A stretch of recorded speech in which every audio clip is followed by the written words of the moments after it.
Today I have a 2011 Nissan Maxima SV.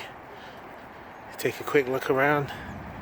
It does have the custom wheels. I'm not sure what size they are. Let me check. They are 19-inch wheels. If you look TWS, they are scuffed a little bit. Windows are tinted.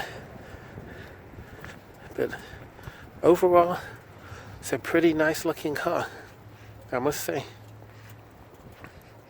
Looks pretty aggressive from the front. This is the older style Maxima, so it is not as sleek as the one that they are making now, 2020 and 2019. But it's got the nice dual exhaust. And if we look here, it does have a really good sized trunk. It actually holds, I think 14 or 15, no, I think it's 14.1 cubic feet of cargo space. If you look on the inside, it has the full leather interior.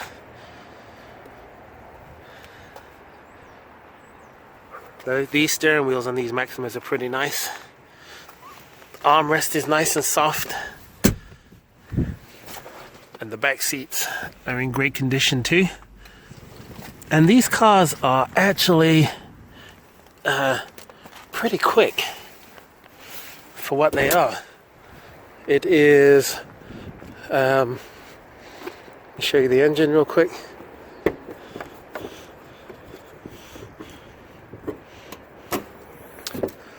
Look at this. And this actually has a nice engine bay with a decent engine cover. And it is a what is it? I think it's a 3.5 V6. I'll put it in the description just to clarify. But it does make 290 horsepower and 261 foot-pounds of torque. So it does the business, that's for sure. It's definitely not slow. It does only come in a automatic CVT transmission. So coming onto the interior. Watch this. It's got these nice large paddle shifters. Love these paddle shifters. Even though I don't really use them, they at least look nice. But everything else in this car is kind of dated. Start the car up. And the steering wheel is electronic, so it does move by itself. Look at this old school orange screen. I mean, even though it's a 2011, that is really dated. That should not look like that. But I really like the dials. I don't like the orange. That drives me insane. But I do actually like the tachometer and the speedometer. I think that they look pretty good.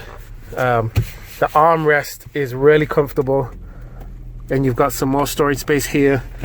Glove compartment is a great size. Nothing wrong with that. This is nice. Good size cup holders. Now this, I don't really like the faux carbon fiber.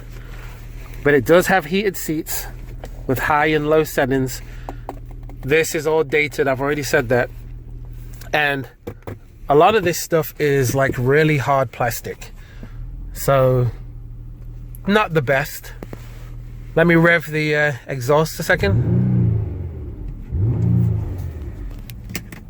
Don't know if you can hear that. Put the windows down.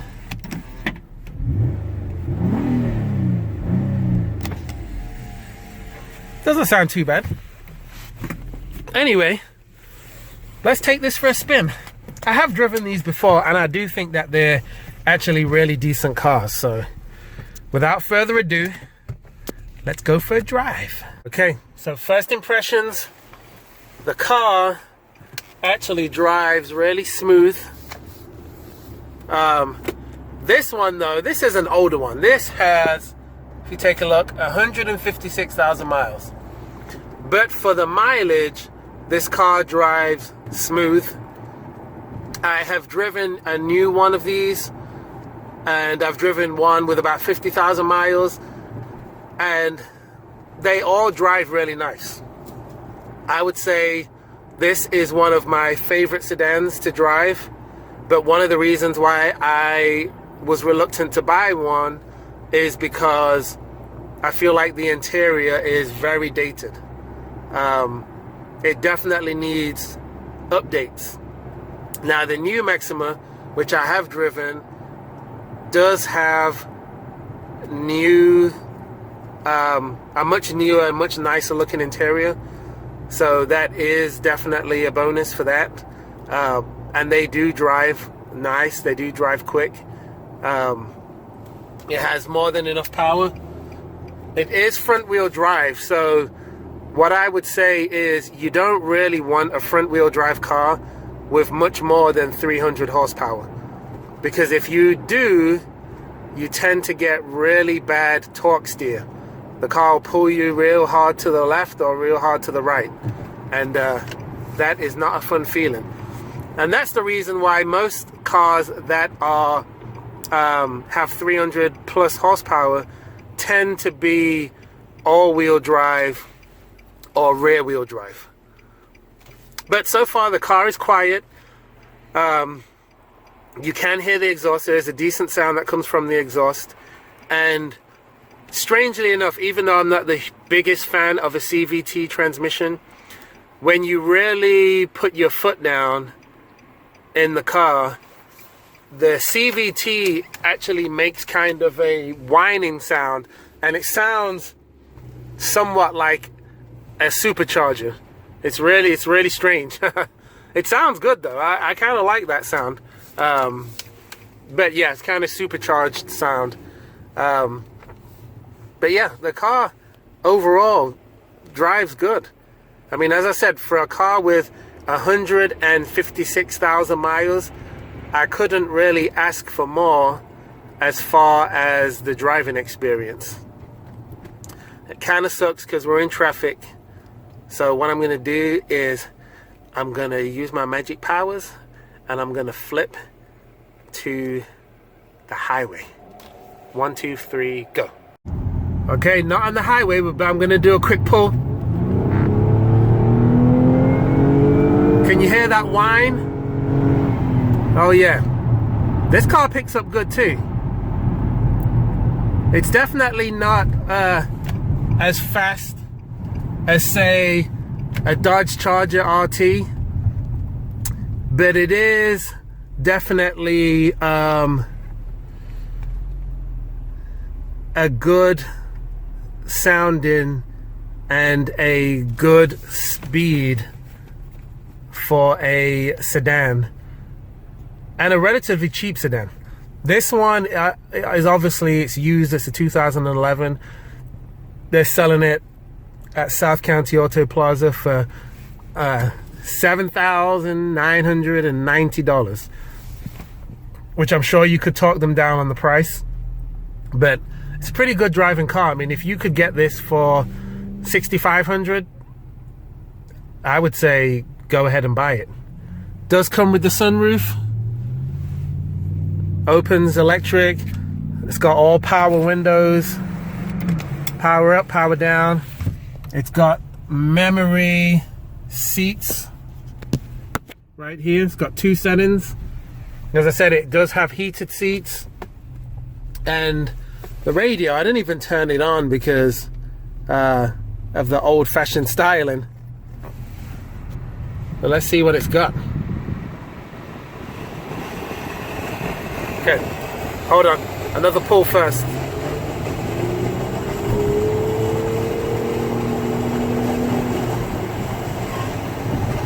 Yeah, it's not bad. It's not bad. It's not the fastest thing in the world, but it's definitely not the slowest either.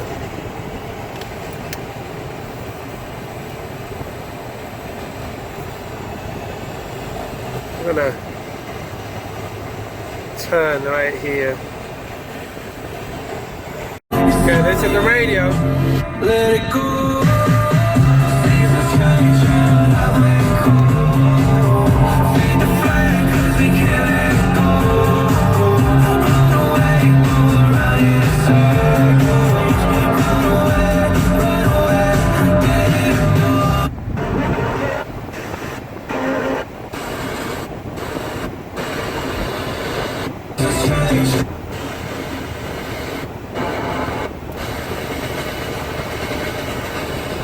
Oh, well, I'm done with the radio.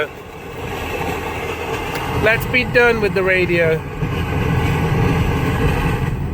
That's annoying. So, anyway, car drives pretty good. I like it. Hear that whining sound? Let me show you. Let me give you a quick pull. Try not to get in trouble. Okay, this is from, let's slow down to 30. 30 miles an hour, foot to the floor. Listen.